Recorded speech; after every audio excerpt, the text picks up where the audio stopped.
Imagine losing everything because of the one person you loved the most.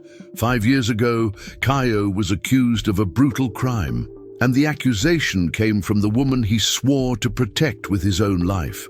In this story, based on real events and developed in a cinematic style, you will follow a journey of injustice, silence, family lies, buried secrets, and emotional redemption.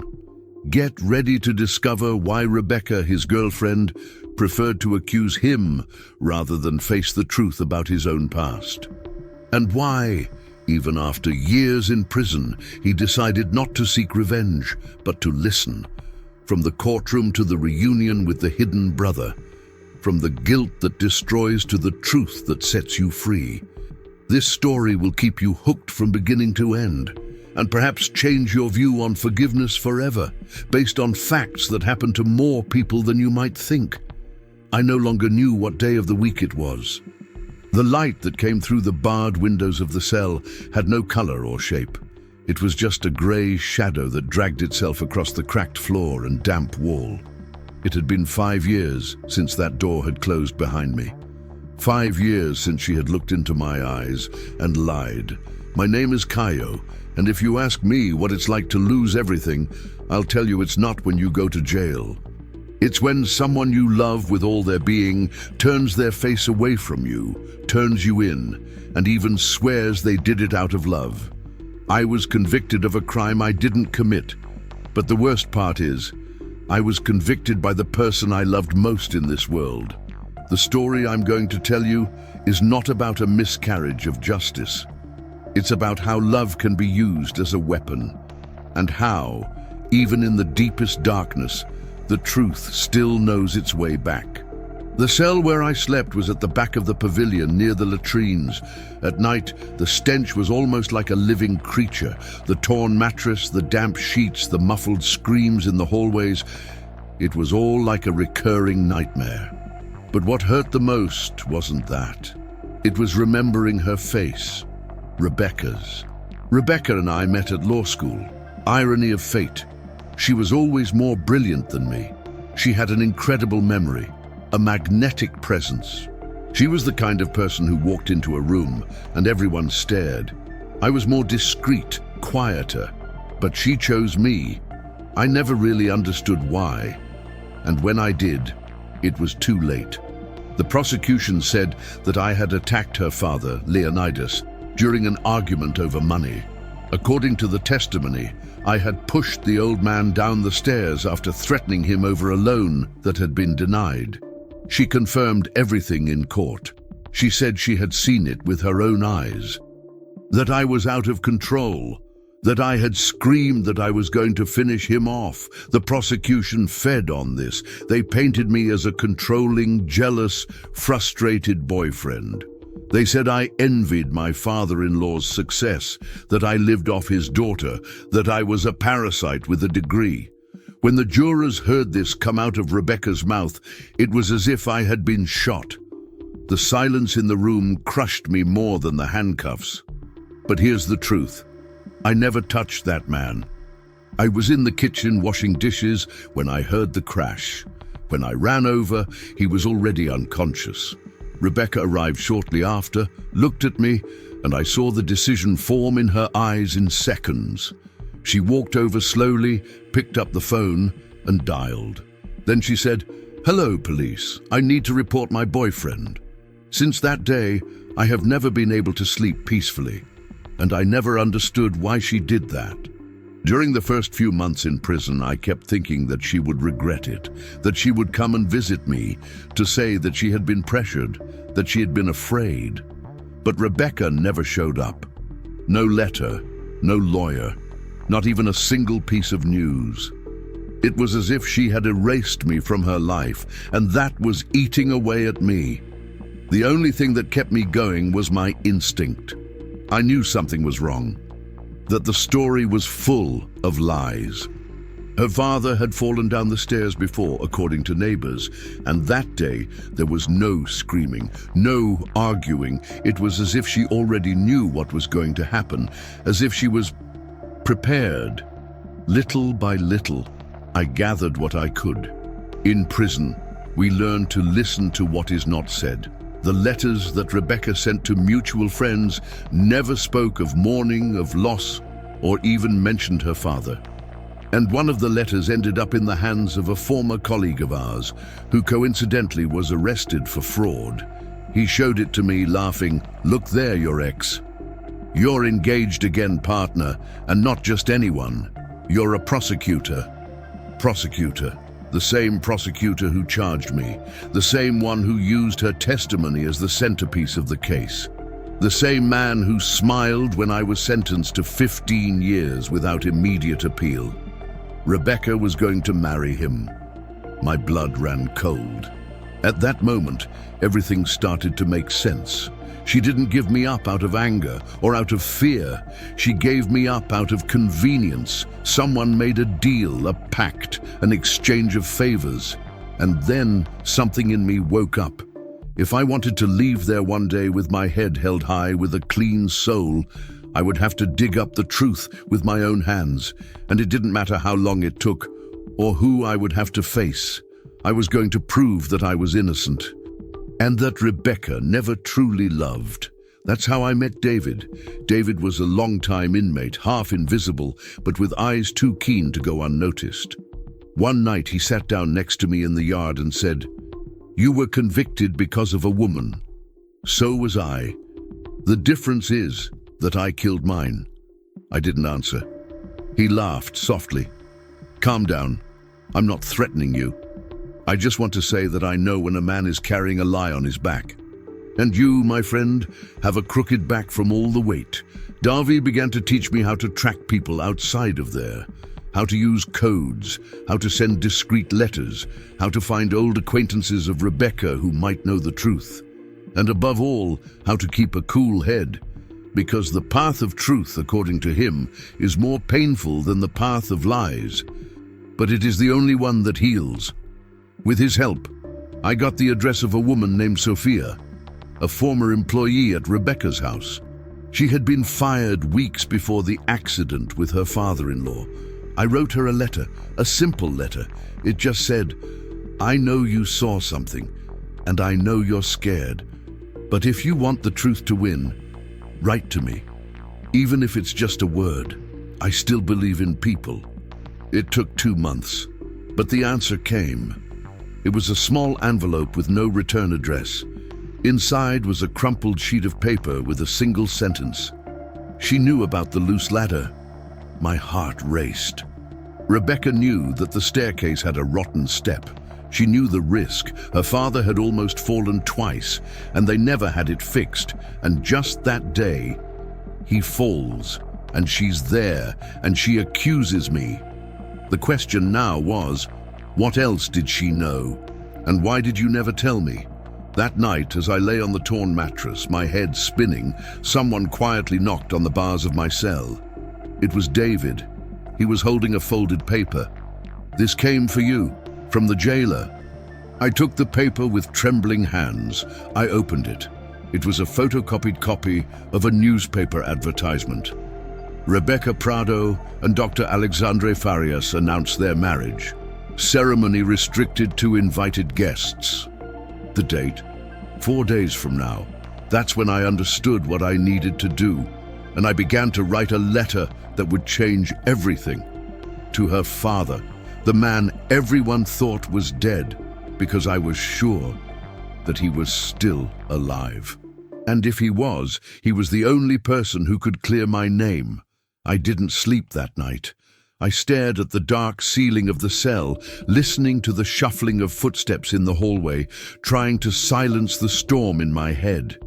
If Rebecca's father was still alive, why had he disappeared? Why had she faked her own death? And why would she have accused me if he hadn't actually died? The answer was like a shadow behind a closed door. I knew it was there, but I didn't know how to open it. The letter I wrote to Leonidas was not simple. I rewrote it 7 times. Each word was a dangerous choice. I had to convince him to talk if he was still alive. And most of all, I had to convince him that I did not hate him. Because if my theory was correct, he was a victim too. The difference is that he had the privilege of disappearing. I was locked away. I addressed the letter to his last known contact outside of his family, a fishing buddy and former retired lawyer, whose name was in an old address book that David had helped me track down using a contact in the prison library. I wrote on the envelope, "To anyone who still has something to say about the truth." 3 weeks passed. No response. And that's when I almost gave up. That's when she came. A yellowed, handwritten, unsigned letter. "I can't show up, but you're right. I didn't die. And I never wanted you to pay for it. If you can still forgive me, there's something you need to know about Rebecca. But I won't write anymore. If you want answers, go to the place she never let me set foot in after the fall. The farm in Santa Monica. Behind the bookshelf, there's what you're looking for. May God have mercy on us all." My whole body shook. The old man was alive. And not only that, he was confirming that the fall had not been fatal, that I was not guilty, and that there was hidden evidence. The farm in Santa Monica, I knew it. It belonged to her family, a remote place where we spent our holidays before college ended our innocence. No one had mentioned it in years, but now I needed someone out there, someone who would go there, and it couldn't be just anyone. That's when I thought of Camilla. Camilla was the sister of my best friend who died in a motorcycle accident 2 years before I was arrested. She always treated me with affection, like a brother, even after I was arrested. We kept up a brief correspondence. She never believed I was capable of what they were saying. I took a deep breath, wrote to her very carefully, and asked her for the biggest favor of my life, to go to the farm and find what was behind the bookshelf. 2 weeks later, I received the answer. Caio, I found it. It was a wooden box, locked, and inside there were tapes, videotapes, security tapes, dated from the days before your father-in-law fell. Some of them were damaged, but one of them shows something you need to see. She didn't explain anything further. She said she was taking the tape to a technician to have it digitized and emailed to my lawyer. The problem was, I didn't have a lawyer, and the public defender who had represented me at the trial barely knew my name. That's when David stepped in again. He knew someone. A young, idealistic criminal lawyer who still believed in innocence and who owed him a favor. In less than 4 days, this lawyer was granted permission to review the case based on the new evidence. And then finally, he watched the contents of the tape. It was from a camera installed in the living room of the house, the same one where I had allegedly pushed Leonidas. The recording, without audio, showed Rebecca entering the room alone, taking something out of her pocket. A small object, later identified as a wrench, and discreetly loosening the screw on a handrail on the stairs. Seconds later, she leaves the room, and Leonidas enters, in a dressing gown, distracted, with a cup in his hand. As he leans on the ladder, he slips, he falls, and remains motionless. Minutes later, I appear on the screen. I run to him. I kneel down. I try to revive him. And then, the camera shows Rebecca coming in, looking at me, and then picking up her cell phone. There was no sound, but her expression was one of decision, not shock. The tape left no doubt. The ladder was sabotaged, the accident was caused, and I was set up to be the scapegoat. That same week, the lawyer filed a request for criminal review, and the next day, what was left of my world fell apart once and for all, because Rebecca appeared on television. The wedding announcement was cancelled. Alexandre Farias, the prosecutor, was being investigated for evidence manipulation, favoritism in the trial, and a relationship with a key witness in the case. In the interview, Rebecca appeared dejected, but firm. And when the reporter asked about me, she simply said, "I did what I thought was necessary to protect the one I loved, even if he'll never understand." She didn't apologize. She showed no remorse, as if 5 years of my life were just a line in her script. And that's when something inside me changed. I no longer just wanted to prove my innocence. I wanted to understand what led her to do that. And the only person who could answer me was Leonidas. The lawyer acted quickly. He got permission to take me out of the penitentiary under close escort and take me to a nursing home in a small town in the countryside. There he was, aged, with scarred skin and sunken eyes, but lucid. When I entered the room, he didn't get up. He just looked at me for a few seconds, and then he said, "You've gotten old, boy." I sat down, and he didn't wait for questions. She hated me for finding out what her father was doing to her sister. Rebecca was 17 when she picked up a letter her sister left before she ran away, a letter that told everything, the abuse, the silence, the fear. She never told anyone. She kept it like poison in her chest. And one day, she broke down. She blamed me. She said, "I knew." She said I had let it happen. He stopped, swallowed hard. "I swear I didn't know. But that night, she said she was going to make me pay, that no one would believe me, and that you would be the punishment." My body froze. Rebecca used the accusation against me as a form of revenge, a settling of accounts with the past, with what was never said, with silence. "Why didn't you speak up before?" I asked. "Why did you let them condemn me?" He took a deep breath. "Because she threatened to take her own life if I showed up. She said she had already lost one sister. She didn't want to lose anyone else." I remained silent. Anger and compassion mixed within me in a way I could not describe. "But now she's exposed," he continued, "and you will be free." The tears came without warning. For the first time in 5 years, I cried like a little boy. 2 months later, my sentence was overturned. And I left prison with a backpack on my back and no idea where to start over. But before I left a letter for Rebecca. Just one sheet, folded in 4, with 3 handwritten sentences. "I loved you, you destroyed me, but I won't hate you. And even after everything, I still hope she finds the peace that I had to dig for with my hands." After I got out of prison, the world seemed smaller. The streets were narrower. People walked faster. No one made eye contact. I was free, but still trapped inside everything that had happened to me. I walked with small steps, as if afraid of making a false step. Every face that stared at me on the street was a mirror of the judgment I had faced for years. Freedom is silent, but prejudice screams. I spent the first night at Camila's house. She welcomed me as if I were part of the family she had chosen to keep alive, even after everything.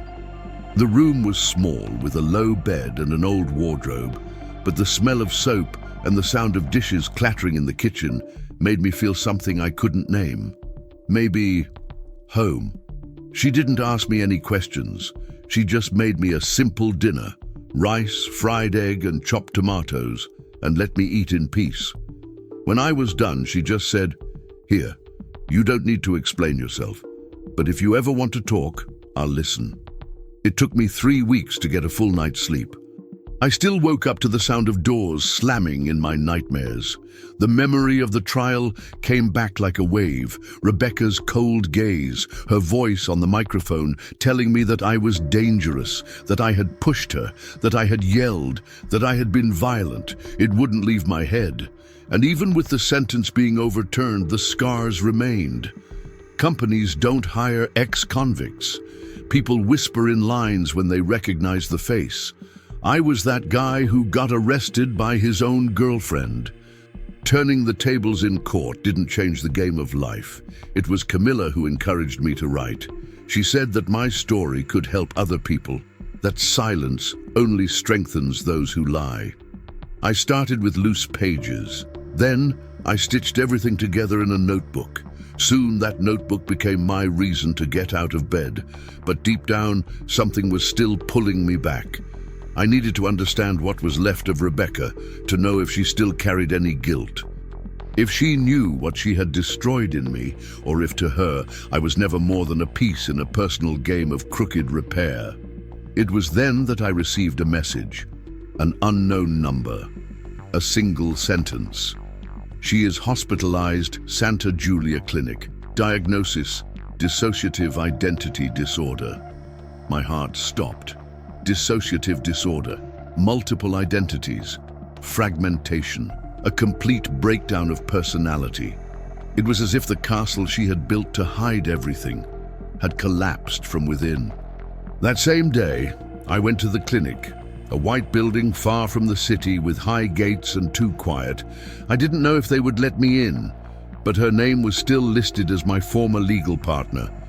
The world has its ironies. The psychiatrist in charge, Dr. Alfredo, greeted me with a tired look.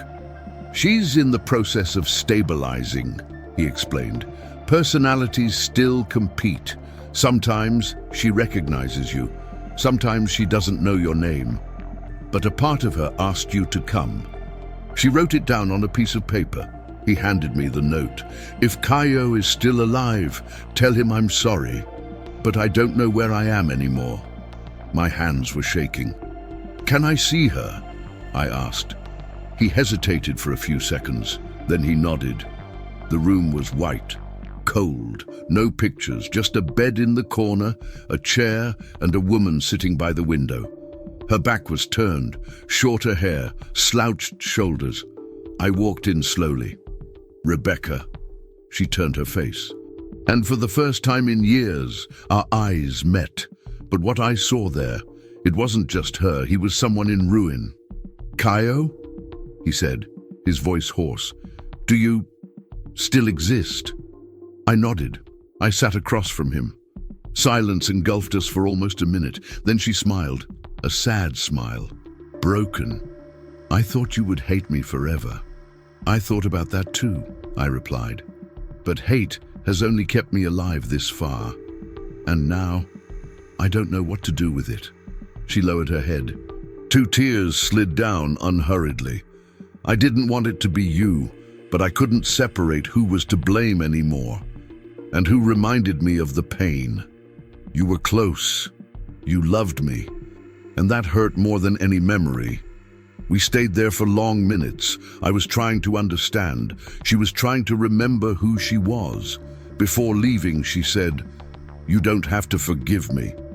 And I replied, 'I didn't come here for that.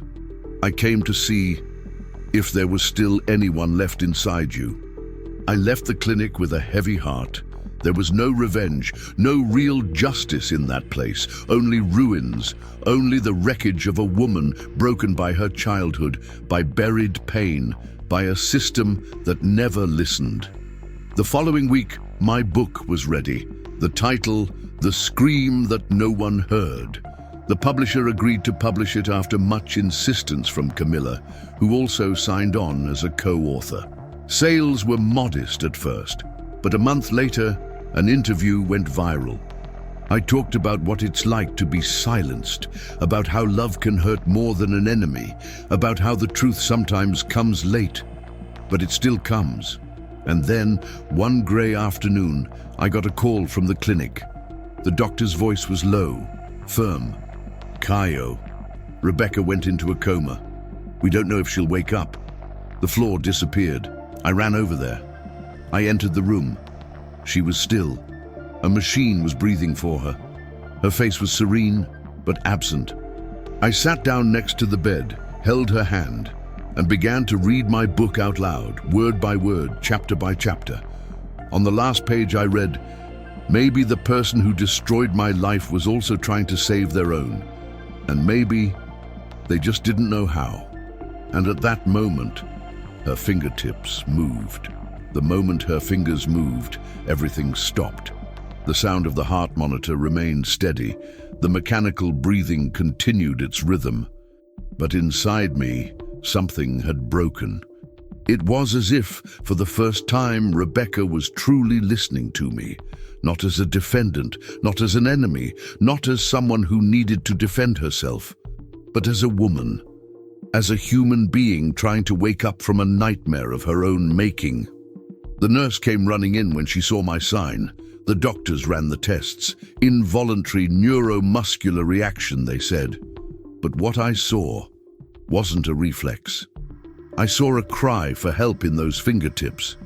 That night, I didn't go home. I stood there beside her, writing in silence. The last pages of a diary I started keeping after the book was released. There was no room for hate in it, only for questions. Because even though the truth had come to light, the pain didn't magically dissipate. It stayed there, prowling the corners of my soul, waiting for the right moment to hurt again. Camilla started visiting me frequently. Sometimes she would bring me a coffee. Other times, she would just sit and be with me, in silence. And it was during one of those silences that she asked me something I was afraid to hear. If she wakes up, what will you do? I took a while to respond. I don't know, I said. Part of me wants to run away. Another part wants to stay until the end. Because despite everything, I still see the Rebecca from before, the one who laughed at my lame jokes, the one who held my hand tightly on test days, the one who trembled when her father came home, and I didn't understand why. Camilla just nodded. She didn't judge me. She never did. 2 days later, Rebecca woke up. It wasn't like the movies. No tears, no immediate confessions, just a slow blink, a cloudy look, and the shortest, most devastating sentence I've heard in years. Where have I been? Doctors said the coma had been induced by medication overload. She had been treated with high doses after a seizure. Her body had reacted. Her brain had shut down. But now, she was here. And in time, maybe she could come back whole. I went to see her a few days later with permission. She was thinner, her hair was thinner, but her eyes were clear. For the first time since the trial, she looked at me without anger, without pain, without guilt, just with an emptiness that begged for answers. Why did you come back? He asked, his voice weak. Because someone needed to tell you what they never told you. She turned her face to the window. That I'm bad? No, that you are human. And that what you did destroyed 2 lives, mine and yours. She cried. No sound, just tears falling one by one. I wanted to die, Caio. I wanted to disappear, erase everything. And you were the only good part left. But I remembered everything. So I made you disappear too. And he did, I replied. But I came back. She closed her eyes for a moment. Am I a monster? I approached. I held his hand. No, but it was the love you didn't receive that created one. After that, she fell asleep, and I left without knowing if I would return. I spent weeks in silence, wondering if there really is a cure for those who destroy someone, if it is possible to start over when the past insists on shouting every day. But then, life pushed me forward. The book began to gain traction. I was invited to speak at schools and institutions. I spoke to judges, lawyers, victims, and especially those wrongly accused. I discovered that my case was not unique. It was just one of many silences that went unheard. At one of the lectures, a 15-year-old asked me, if you could go back in time, would you choose to never have met Rebecca? I remained silent, and then I replied, no, because even in the worst pain, we learn to love in a way that no one else understands. And true love is the kind that, even when hurt, does not turn into hate. That day, I received a letter. The sender, Leonidas. He was living outside the country with the help of a witness protection program. In the letter he said, thank you for not hating me.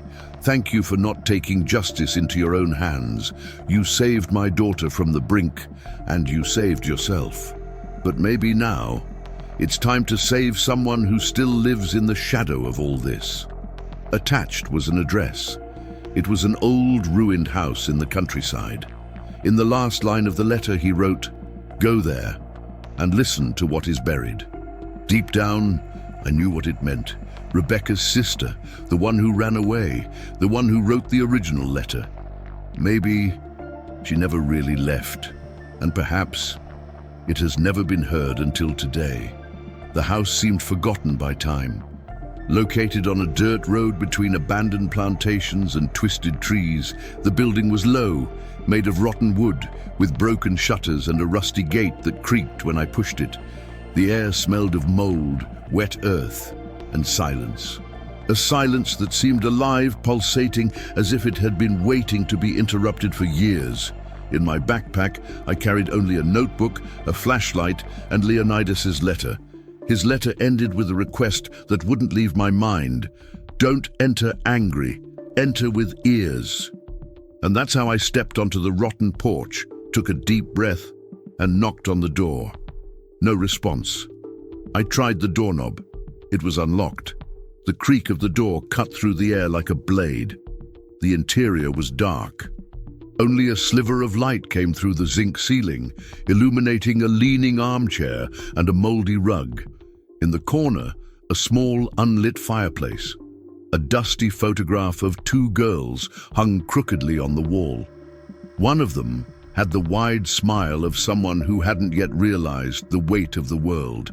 The other, Rebeca, younger. Her eyes already carried what her face was trying to hide. "Caio?" A weak voice came from the darkness. My body froze. From where I was, I saw a thin figure, wrapped in a blanket, slowly emerge from the shadows of a room in the back. The sunken eyes, the grey, disheveled hair, the pale skin. The woman that life had erased and the world had forgotten. "Are you the boy from the book?" I nodded, my heart racing. "I'm Caio." She took a deep breath, leaned against the doorframe and whispered. I thought no one would remember I existed anymore. I sat on the torn couch without asking. She came slowly and sat across from me. Neither of us spoke for a while, only our eyes said what words could not yet say. Her name was Natalia, and for the first time since he ran away, he decided to tell everything. I was 13 when it started.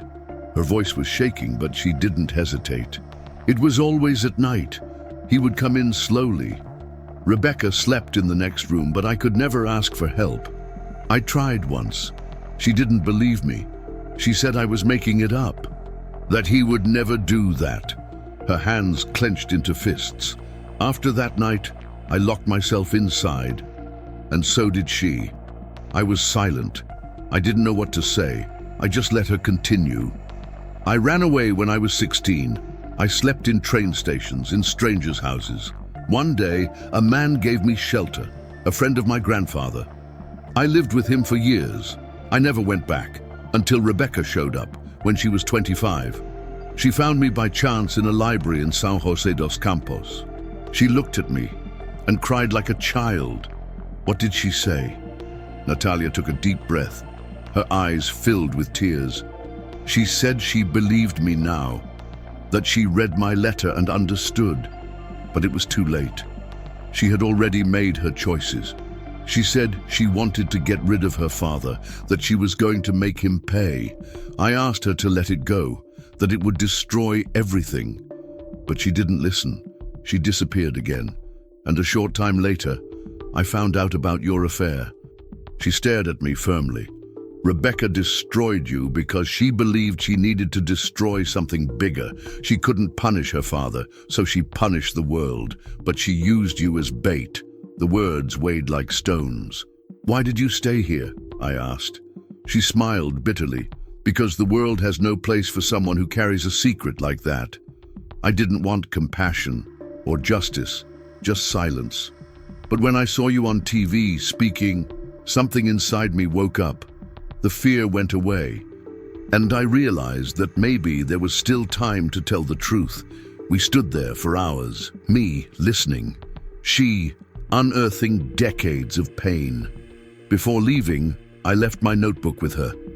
"If one day you want to write your story, publish it with my name too." She smiled, touching my hand lightly. "Thank you, Caio. You listened when no one else had the courage. Back in the city, I received a message from the clinic. Rebecca was lucid. She wanted to see me. Urgent. I came back not knowing what to expect. She was sitting pale, holding a folded sheet of paper. When she saw me, she smiled sadly. "Did you go to her?" I nodded. She told everything. Rebecca held out the paper. "So, you need to know this too." I picked it up. It was a letter, handwritten, addressed to me. "Caio, I know I may never be forgiven, but I need to tell you something that no one else knows. On the day of the accident, I knew my father was still breathing. I could have called for help, I could have saved him, but I waited. I waited for time to pass. I waited for him to die, and I blamed you because I needed someone strong enough to carry my crime. You were my last good memory, and that's why it hurt more. Forgive me, not for me, but for you, so that you can live with what I destroyed." My hands were shaking. The room was spinning. She didn't just accuse me. She chose to let her father die. And she chose to hand me over to prison. I got up. I walked to the door. "Caio," she whispered, "are you going to hate me forever?" I turned my back, took a deep breath and answered without looking. "No, but I will never love you again." And I left. Outside, the sky was grey. Rain was beginning to fall, and even without an umbrella, my chest felt light. For the first time in years. But what I didn't know yet is that someone had read the book. Someone who was willing to take justice into their own hands. And now, I was the target of a new story. The messages started discreetly. First, an anonymous comment on a forum that discussed unresolved court cases. What if the real culprit is still out there? Then, an email sent to the publisher of my book. "You glorified a murderer. He only knows how to lie with pretty words." And then, an envelope left at the reception of Camilla's building with no return address, containing only a sheet of letters cut out of a magazine. "The justice you bought will end. The real one is still coming." At first, I thought it was just someone who was unhappy. People like that exist, and the internet is full of them. But when Camilla received a phone call at home at 2 a.m. and a male voice whispered, "You're the next one to pay," we knew it wasn't just gratuitous hate. It was a real threat. I went to the police station. I filed a report, handed in the notes, the emails, everything. But the officer was blunt. "That's not a priority. Unless something actually happens, it's just noise. Noise." As if the echo of injustice wasn't enough to destroy a life from within. Camilla, however, did not back down. On the contrary, she was the one who reinforced the locks, installed cameras, prepared the house. And one Friday night, as we ate dinner in silence, she said something that stuck with me. "Someone wants to make you pay for something you didn't do. Again." "And what do we do?" I asked. "We tell the truth. Once again, only louder."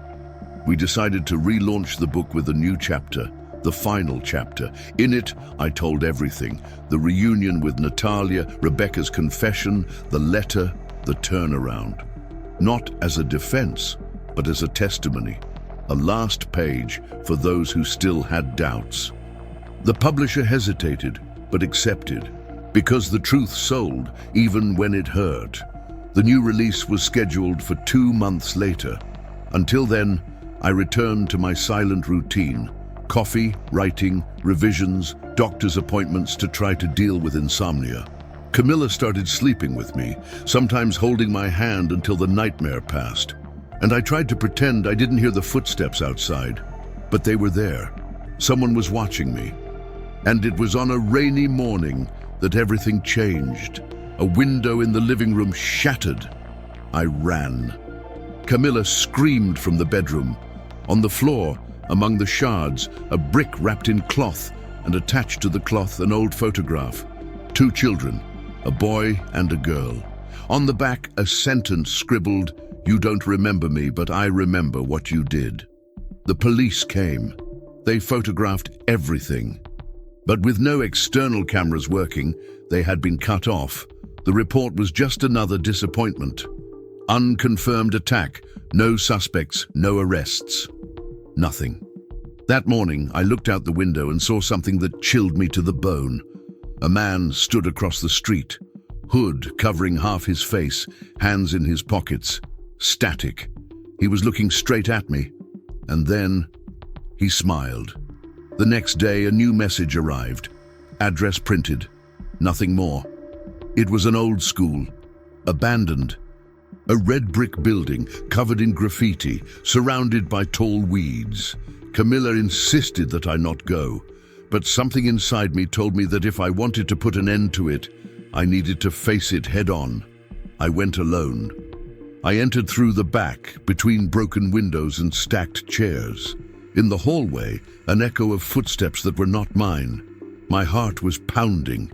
Each room was a time capsule, smelling of mold and rotten memories, until I reached the library. On the wall, in red paint, here it began, here it ends, and in the center of the room on a dusty table, an envelope. Inside, a picture of me, teenager, in school uniform, standing next to a boy. Familiar face, hard eyes. On the back, handwritten, "You told the wrong story. Now you will hear the right one." A crack echoed behind me. I turned quickly. Nobody. But then, the sound of footsteps running down the stairs, a shadow passing by the door, and the distinct feeling of being hunted. I ran out, tripping over desks, bumping into lockers. Panic took over. The world was spinning. The rain was falling hard outside. I slipped on the way out, rolled on the wet grass, and got up with blood on my knees. And when I looked back, there he was, standing in the doorway, the same man from across the street, now without a hood. And in that second, my mind snapped. He was Rebecca's brother, the son that Leonidas had out of wedlock, the one who disappeared as a child, the one who, until then, everyone believed was dead. And his eyes said it all. He didn't want justice. He wanted revenge. He stood in the rain, motionless, as if time had frozen around him. His hair plastered to his face, his gaze fixed on me without a hint of hesitation. Leonidas's bastard son. The missing piece of the puzzle I hadn't even known was incomplete. And now, here he was, before me, not as a victim, not as a ghost, but as a judge in a court of his own making. "I've read your book," he said, without raising his voice. "You think you know the story, but you've only told half of it, the comfortable half." I tried to get closer, but he took a step back. "I saw you grow up," he continued. "I saw you when you entered college, when you started dating Rebecca, and do you know what hurt the most? Seeing that she smiled at you, like she never smiled at me. I was just an accident, the bastard, the part of the story that everyone hid. Even Leonidas erased me. You want me to pay for this?" I asked, my voice firm. "For something I didn't even know existed?" He gave a short, bitter laugh. "No, I want you to understand, to see what silence does to a life. Because while you were imprisoned, being innocent, I was free, but trapped inside a name that no one said. I was raised in an orphanage. I became an adult without ever hearing the word father. Pain shapes, and mine has the face of your book on the cover." I swallowed hard. "So why now? Why follow me, threaten me, play with fear?" He took a deep breath. The anger in his eyes gave way to an old weariness. "Because Rebecca is dying, and I won't let her last story be this one. Of a martyr, of a victim. She destroyed you, yes, but she also destroyed me. And if anyone has the right to say that, it's me, not you." Silence fell between us like a sentence. The rain continued, washing away the unspoken words. "What do you want from me?" I asked finally. He took something out of his pocket, an envelope. He held it out to me. Letters, written by her but never sent. They were for me, for the brother she never got to hug. Maybe, if you read them, you'll understand why she chose you to carry the burden. I took the envelope with shaking hands. He turned his back and walked into the woods, disappearing into the mist. He didn't threaten, he didn't attack. He just disappeared, as if he'd never existed. I returned home, wet, exhausted, with the envelope tightly pressed against my chest. Camilla was waiting for me on the porch, and when she saw my condition, she didn't ask me anything. She just hugged me. It took me 2 days to have the courage to open the letters, and what I read undid everything I thought I knew. Rebecca had discovered her brother's existence when she was 20. Her mother had told her in a fit of rage during a fight. From then on, she had been looking for him in secret. She didn't tell her father or me. She wanted to find him. She wanted to apologize for her absence, but she didn't know how to deal with the shame. In her letters, she described her outbursts, her guilt, her fear of becoming like her father. I lied to protect. Then I lied to protect myself, and when I realized I was already a prisoner of my own versions. But Caio, you were always my point of light, the only face that reminded me that I could still be human. I cried for hours, for the pain she carried, for the lost brother, for the chance no one had. 2 weeks later, Rebecca died. A generalized infection after multiple organ failure. The psychiatrist said that her body finally gave in to the weight that her mind could no longer bear. At the funeral, there were only me, Natalia, and Camilla, and in the distance, a man wearing a cap watched in silence. When it was all over, he approached. It was him, the brother. Without saying anything, he took a white rose from his pocket and placed it on the grave. "Did she deserve the end?" I asked. He looked at me, his eyes less hard. "She deserved peace. That's all."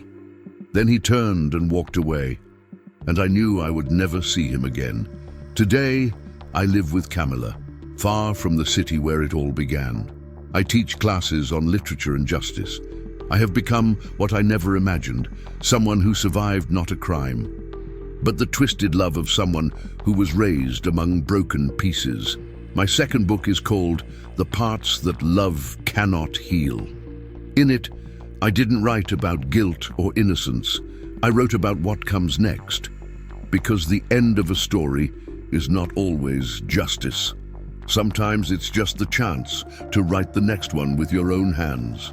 If this story touched you in any way, if you have ever been unfairly judged or had to forgive the unforgivable, tell us in the comments what this narrative awakened in you.